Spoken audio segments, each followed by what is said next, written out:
this much time. So be thinking about what you're going to be putting in the shoe boxes that we are going to send to Draven. Yeah. Did so? So they're heading back. Exactly when they'll get sure, but I do let them know. And we said we will make sure once he has housing, we try to go housing. Okay. That once he secures housing, that he will find exactly his address and we will find exactly where he should have to be. So, for the residents and stuff. Perfect. Because really, we don't want to send them out until like maybe early November, but we want to start getting them ready. Yeah. So perfect. Perfect. All right. Thank you. Anything on the lesson class, Sharon? Oh, not worried about that part. Stuff with a person. Yeah, not worried about that, honey. There was a wasp nest in it, and apparently it's gone. I don't know. Oh, I didn't see it, so somebody must have. Must be them. Must have been their turn or something, maybe. Somebody just ran dropping off stuff in my box too, like, paper, Perfect. now the weather's cooling out, I'm starting to bring some more cans out there, to keep it dry, that's why it's so hot. Right, right. So good. So if you want to start bringing in that canned stuff, they brought some stuff in and put it out and covered it already for you. So there's some new things in there for you to get out. Kids night starts a week from Wednesday, not this Wednesday, but the following week, 6 to 6:30. We serve a light kid-friendly dinner, and then from 6:30 to 7:30 is the actual kids night. We do separate them out. We start together, but then the younger kids go to the bath, and then we have the youth group right here in the sanctuary. There's too many of them for the youth room back there. So, and Joe has some things that he wants to present today. So I'm done.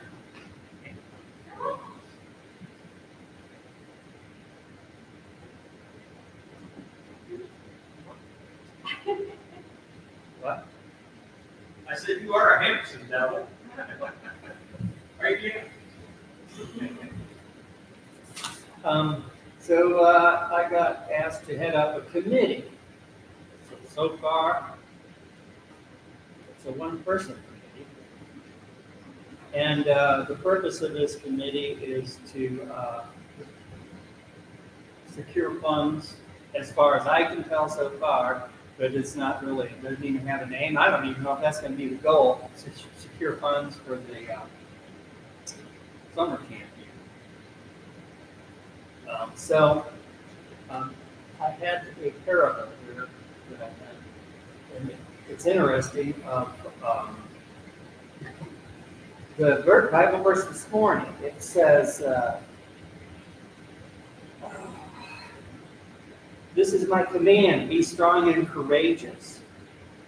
Do not be afraid or discouraged, for the Lord your God is with you everywhere you go." Now, you know, it takes a certain amount of courage to just walk in a church like this. I mean, we were talking about that last week. The entryway looks atrocious. It's hard. Maybe the reason you walked in here is because you were sent here, and that's how you got the courage to walk in. But we're going to do something about that. And so it's not so scary to walk in here. I don't know. The parable is about the seed, and it's Mark 4:13 through 20. Do y'all know it? It's about the farmer sowing seed. Some seed falls on path, some falls on rocky ground. If you're familiar, read it. It's chapter 4:13 through 20, and I'm going to email it to you if you want. But the explanation is that God's message, pretty much right over here, is how people respond to God's message based on their hearts. Some are hard. Have you ever talked to somebody like that and said, "Hey, why don't you get involved with church or something?" And they literally will run away from you. But you got to give them something and plant a seed. Others are shallow. Some are rocky ground. They'll reject it. And when difficulties arise, others are like weedy grounds. They'll let the riches of life and all the worries choke them out, however their hearts are. And some hearts are good. They have good soil, they'll accept, and they will yield a fruitful harvest and multiply it. When I was at Old Fort Church, before we built the church, we paid a consulting firm to come in and teach us how to raise money to do it. And it was a Christian organization, and they charged $32,000 to teach us how to do this. So it's valuable information. And it works for any fundraiser you want to do. And this is basically it in a nutshell. To organize a church mission, you want to focus on gaining members and retaining them. You got to have a clear vision. You got to mobilize a congregation or include them. You know, you all want to be part of this? You're gonna. You're not gonna ask, do you want to? You'll be told to. And that's what they did. The pastor didn't say, he come up to me, he didn't say, he had me be in charge of the video presentation. He didn't say, do you want to do it? He said, hey, you're in charge of the video presentation. And your only response can be, oh, okay. And that's how it works. And that's how they trained us to get the other people involved. We got to mobilize the congregation, which get it involved, create existing outreach events, and implement a follow-up. Step one is to develop a prayer. So far, this is going to be audio. So every day, get up, sometime today, you're going to have to pray about this. And this is going to build. This prayer group will build. We have to establish a goal and a direction in which we're going to move. I don't know what it is.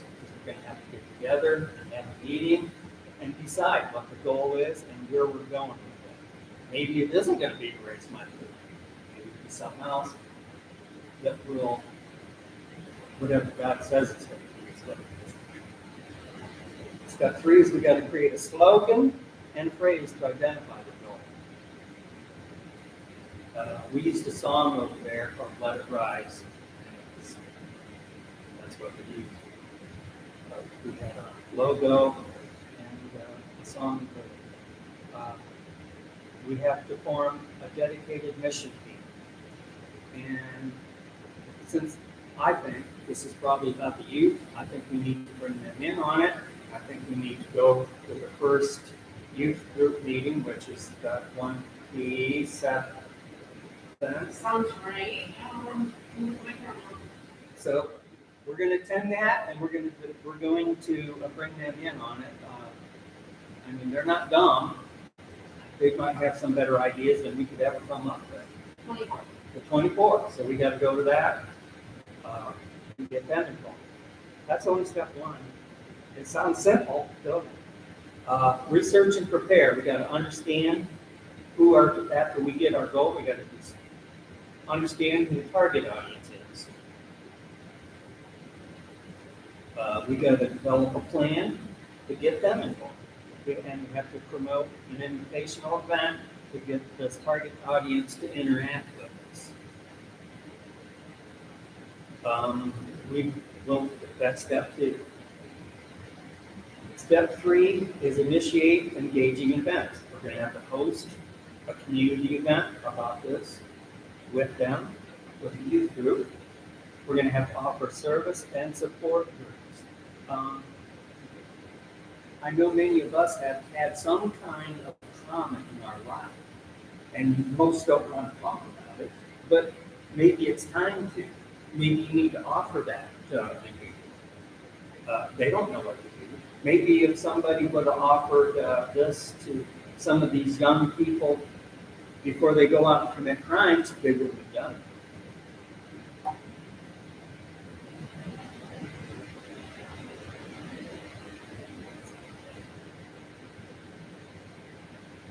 We're going to have that step 2. Step 3 is going to be initiate engaging events. That's what I want. Implement social media and videos. We now have Facebook, which is the biggest social media way to get things out there. All we have to do, the first thing we do, somebody's gonna have to create a prayer group on, Messenger. That'd be an easy way to do it. But, that will, that's how we'll get, and then we'll have to use that online presence to initiate our goal. Step 4 is going to be to nurture and retain these people, develop a pathway to become it, for them to become involved, and follow up with them, and then possibly implement small groups with them. Like we have one now, the youth group is kind of a small group. After all that is done, then we will evaluate and adjust, collect feedback of how everything's working, track our goals to see if it worked, and celebrate success. And that's pretty much the 5 steps. We have about a year to raise money that we're going to need. So there we go. Hey, You're welcome. this will work, it's proven.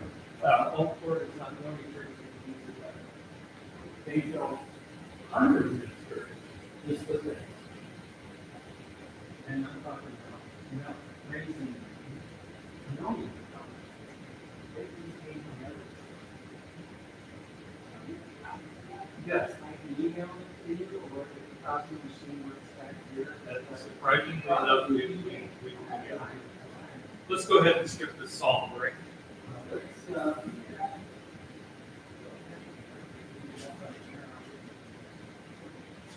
that's a good idea.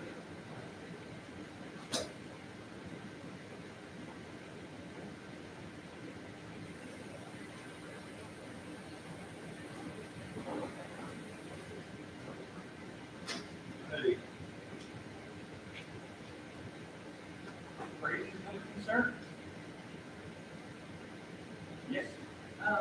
Bethany Hartley reached out to me this morning to share some prayers with us. I'll read what she said. Prayers for Mary, because input and wrong disease, and pray for recovery, and that there is spread to the family. I think it's pretty dangerous. And I think it was Friday night, a baby football player South Florida was seriously injured. He dislocated his hip, spinal fracture to his femur, and knee damage, and she didn't know any updates as of this morning, but he sent it to me. And Mary says Joe can say her praise that she did.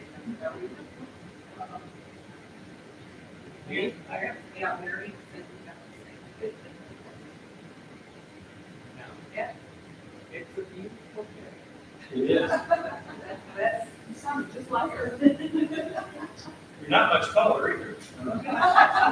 that's true.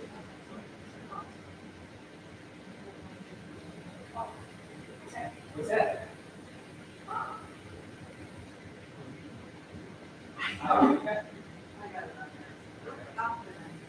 That's fine. I didn't know you were doing that, so I will. Praises and concerns this week. Yes. We pray for the nation. Everybody's prayed for, we pray for the Holy Ghost. You're going to hear more about Charlotte. Praises and concerns. Let's go to the Lord. Lord, thank you for this beautiful day. Thank you for this opportunity to worship you. Thank you for allowing us to live in a nation where we can. Lord, we pray for shalom. We pray for true peace. We look at what happened this week. Devastation that some just don't recognize others.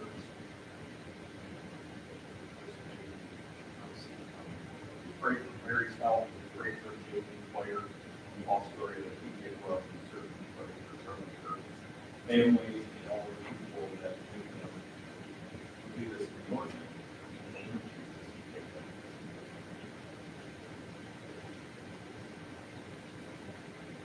We are not going to be hearing about Joshua today. had a bad day. I've struggled with why I feel the way I feel. Been angry with my dog. Probably snapped at my wife too many times. And I've let I let the brain rot, that is YouTube, get into my mind. We had something happen about 12:35 on Wednesday. And I'm going to say something that may not be appreciated by all who hear this. But let me tell you why I'm doing what I'm doing. I'm doing it because we need not to let hate seep into our hearts. We need not to forget why things truly happen in this world. Just a few weeks ago, I had no idea why I was giving these messages. Gave a message about who the real enemy is. I gave a message about struggling against evil. I just thought they were cool.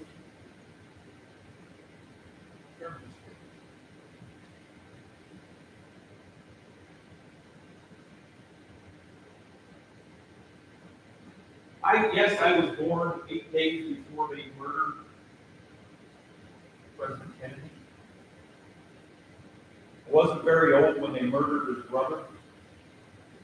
I certainly wasn't much older when they shot down Martin Luther King. All men who were cut down in the prime of their life, and all men who had flaws. They weren't perfect. We could go and find mistakes that each one of them had made during their lives, but it was the symbol that they were. At 12:35 this week, a man by the name of Charlie Cook was killed. Hurt, I'm sorry. A lot of people may not still know who he was. I was aware of him. I didn't watch him a lot. Didn't know a lot about him. But I came to church. I'm trying to get ready for church this morning, and I was sick all day Friday.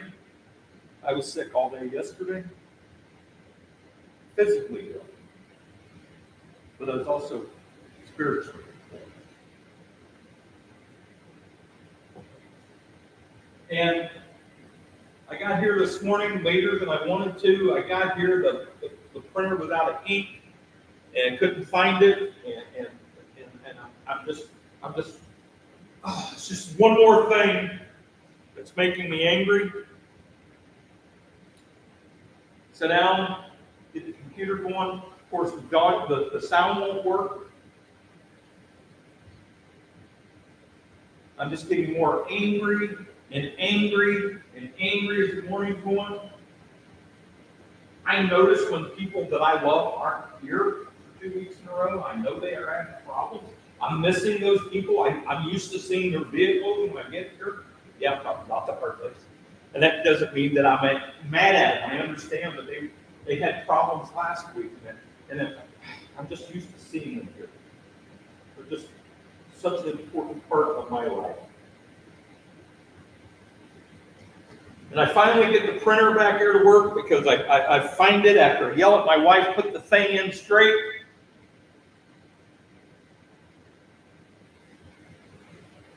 And I look at the other side that printed, and it's a picture of Jesus that she had put on there last week to have for the kids. And she looks at me and she said, well, we always need more Jesus.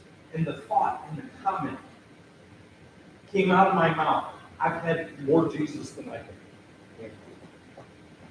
I'm like, whoa, damn work. I couldn't do it anymore. I came up here, I got Joe, and we got this fun. And for the people who may see this video in the future, know this.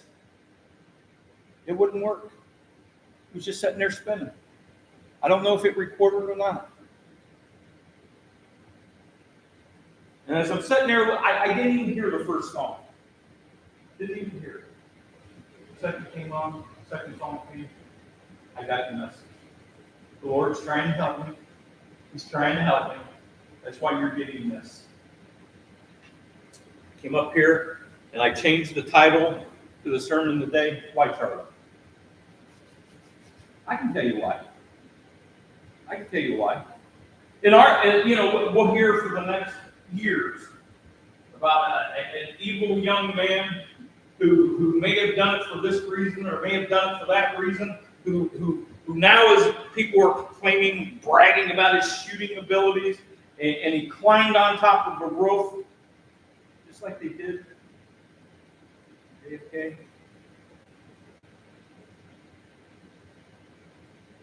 And to Martin Luther King, climbed up, shocked. People are shocked. People are hurt. People are angry.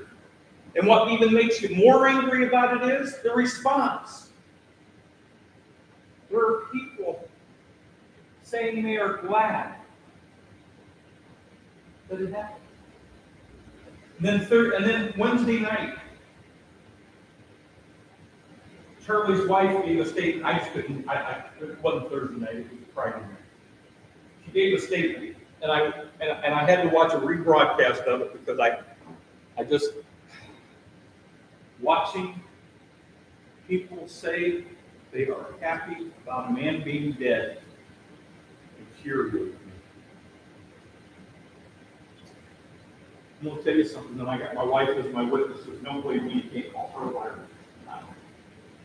I go upstairs to the bedroom, lay down and take a nap, and I've already listened to Eric, right there. Right. I've already listened to Eric Kirk, who is by far more elegant than I'll ever be. Who 2 days before her husband was gunned down. I didn't want to see the video of how it happened, and somehow I'm scrolling through, and I accidentally saw it, and it horrified me. I turned on YouTube to listen to it some more, and the only thing that would play, it wouldn't even play the video I was trying to take, was her speech coming through the TV. I couldn't get it to stop. I finally shut down the entire TV and turned it back on and it stopped.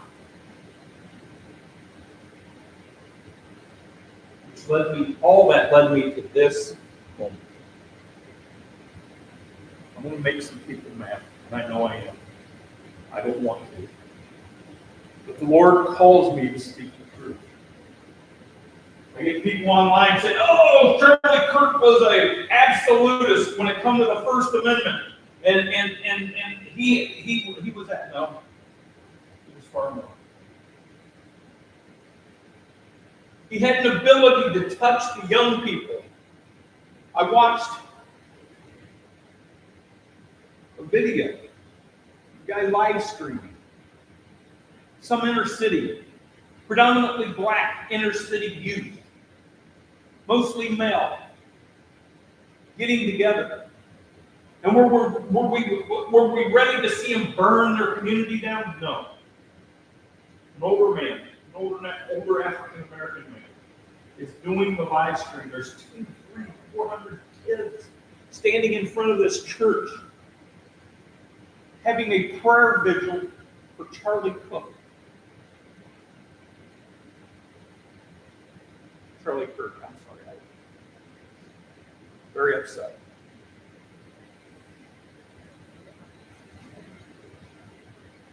And as I prayed on it, as I watched it, as I got tired of finding glee in people losing their jobs, I realized what the message was. And it came from Charlie Kirk.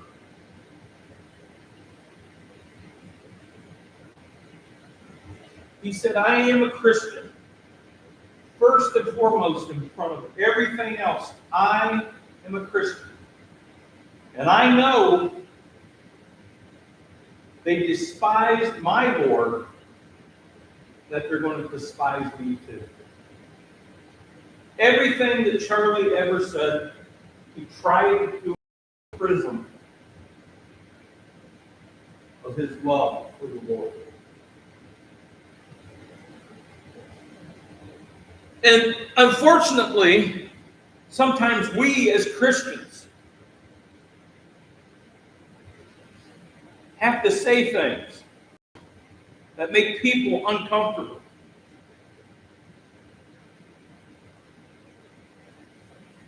There is sin in the world. And I know a lot of sin. I know one for sure next to me. And I will be the first to acknowledge it. And I'm far from it. I stand here now looking at sinners. Every one of you are sinners. But you know what I also see? Children of God. Does that make me better than anybody else out there? I look at the example that Charlie gave when he would go. He would go and I didn't realize it when I first saw it, but right there at his last event there in Utah.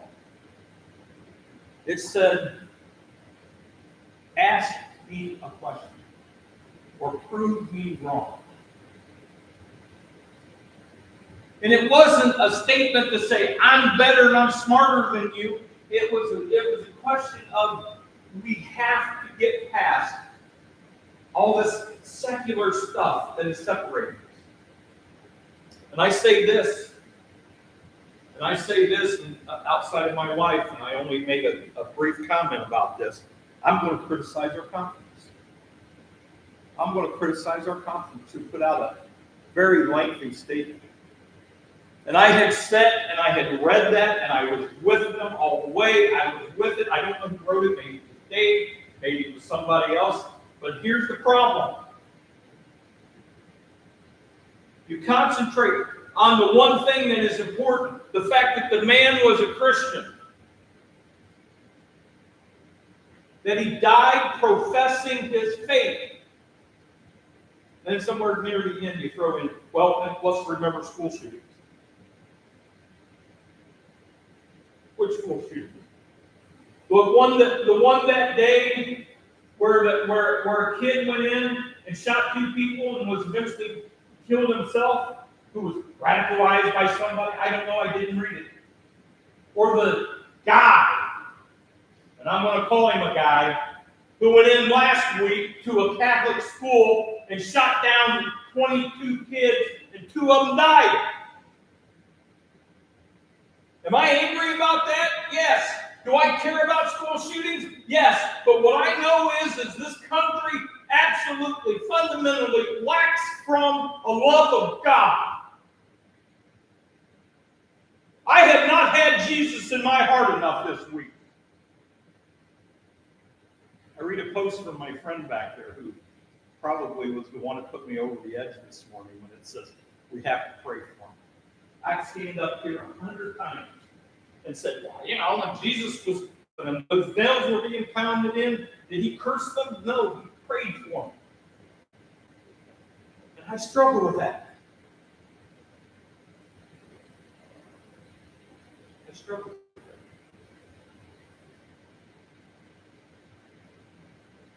I looked at the little band that a very nice young lady gave me at work one day. And I don't wear it every day. It fastens instead of slides over. What would Jesus do? And there's always somebody who's got this idea that they know better than what Jesus did on what Jesus would do. But I look at what Jesus did.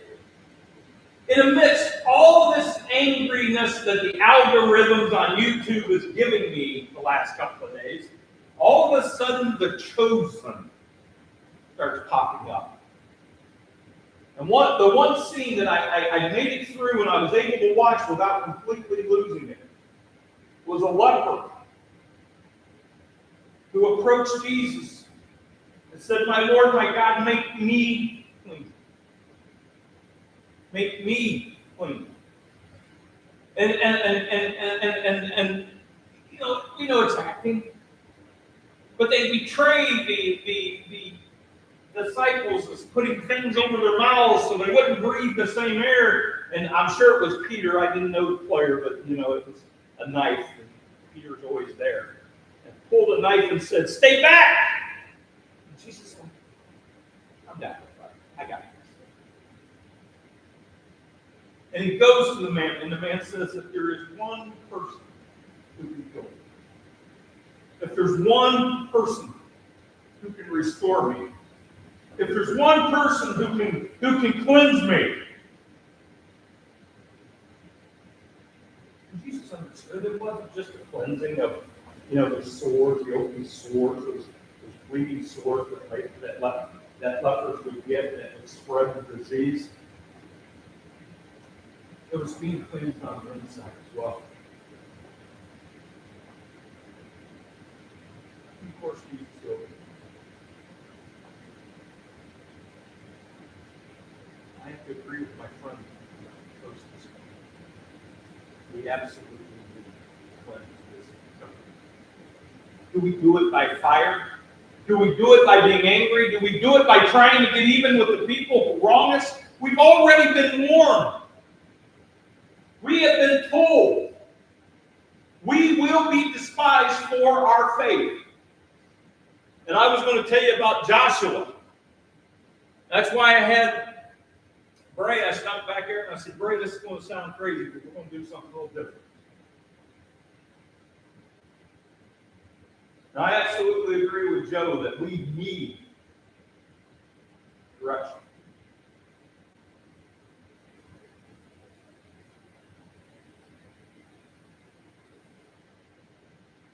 We already got it. Yes, we need to harness it, we need to focus it, we need to have it. We already do. Call it. And I agree with my wife. We could use whatever Jesus said. Now on, we may just put Jesus on the front. Well, I'll tell you.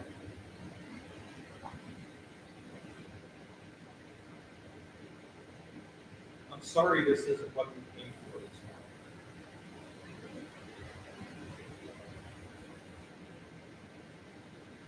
But you need it as much as I do. Things are going to be worse. I was helping my wife Thursday night on those groceries. I made a statement I very rarely say in public. I'm standing on the front porch, she's getting out of her car.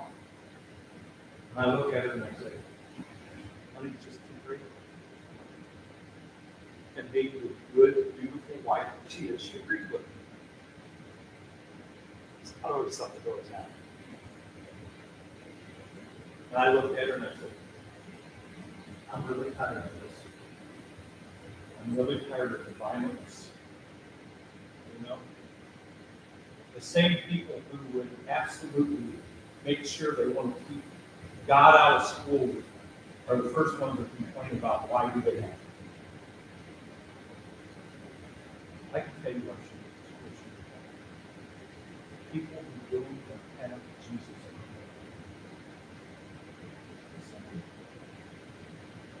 Somebody who would walk up to a window because they think you're a woman when they were born a man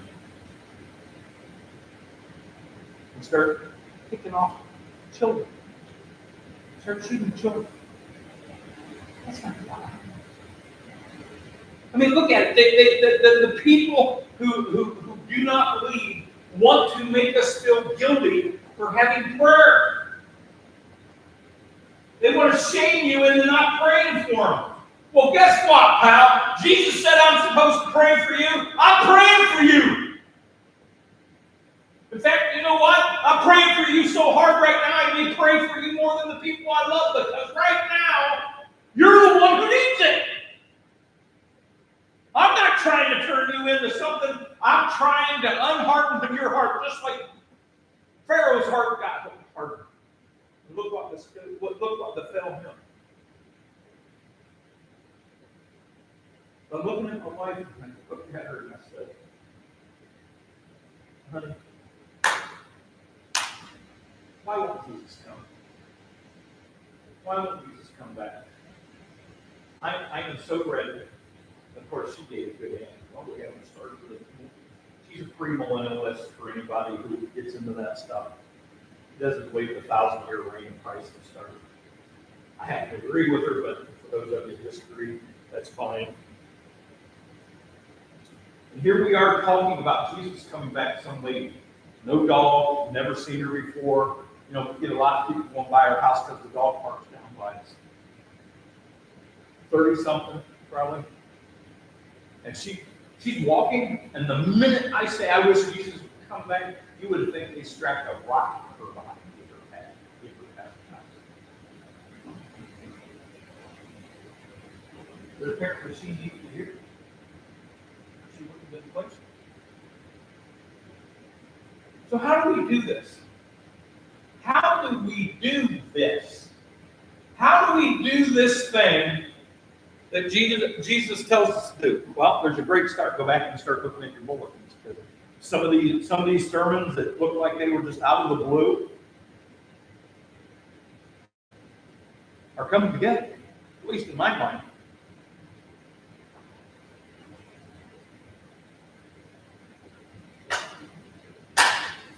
I think something's going to happen before the end of this year out that will shape your scientific foundation of what people believe.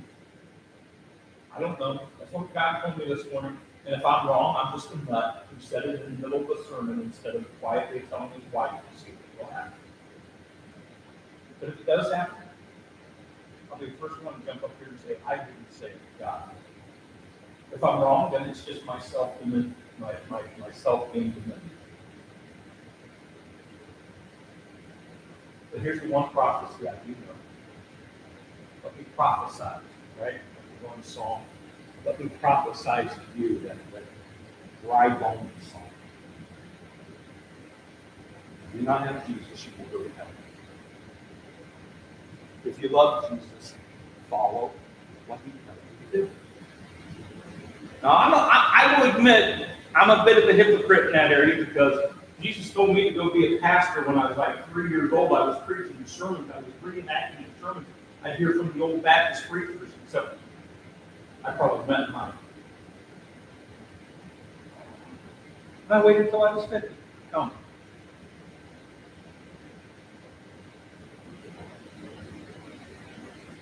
There's two groups of people we need to start praying for. Yourself, first. Pray for the strength.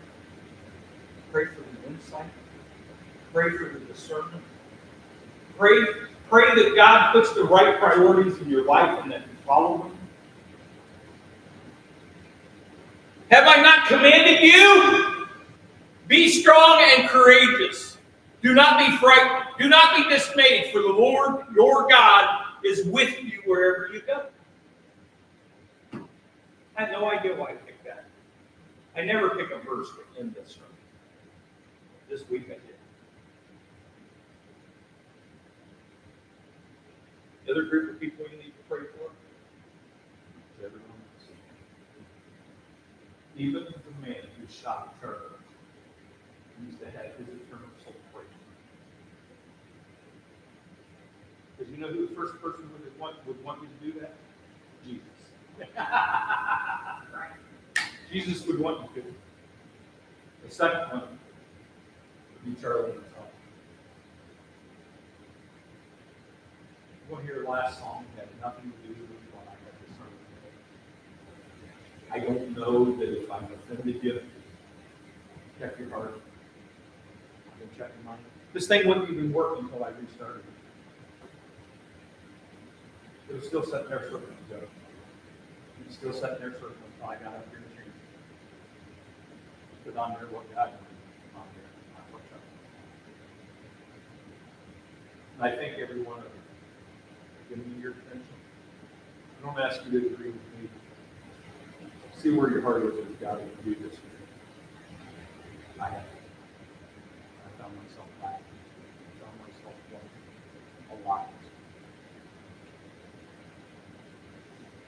I looked at a organization that my second wife used to have, a very good Christian lady.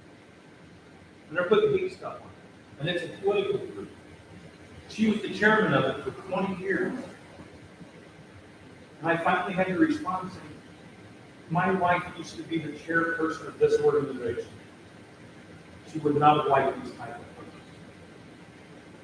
She would have prayed for peace, forgiveness,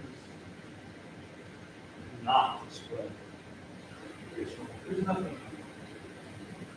There's more than enough hate in the world. We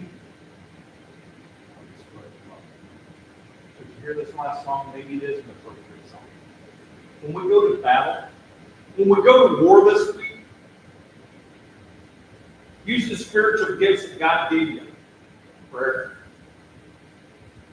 The way you live your life as an example. And be bold in saying the name of Jesus Christ.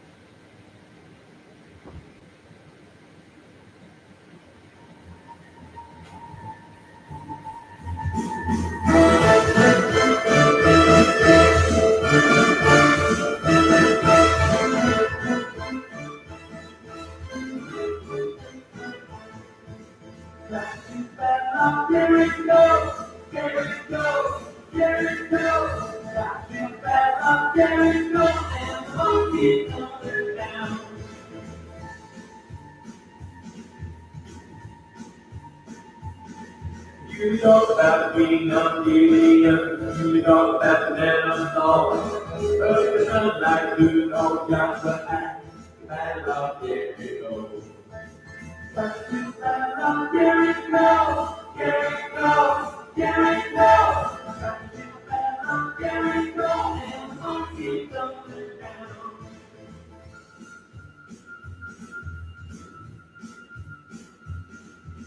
Go to the wall of Jericho, he marked with spear in hand.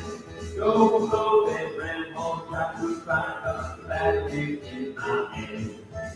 Go to the battle of Jericho, Jericho, Jericho. Go to the battle of Jericho, and the monkey coming down.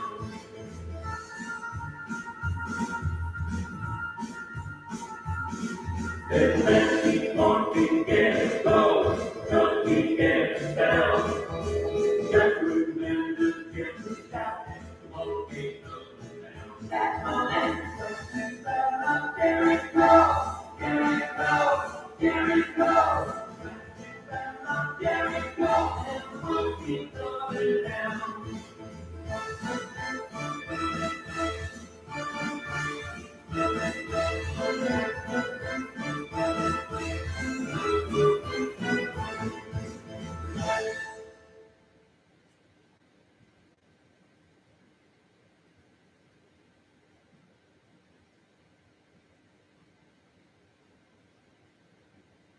Lord, let you lead us.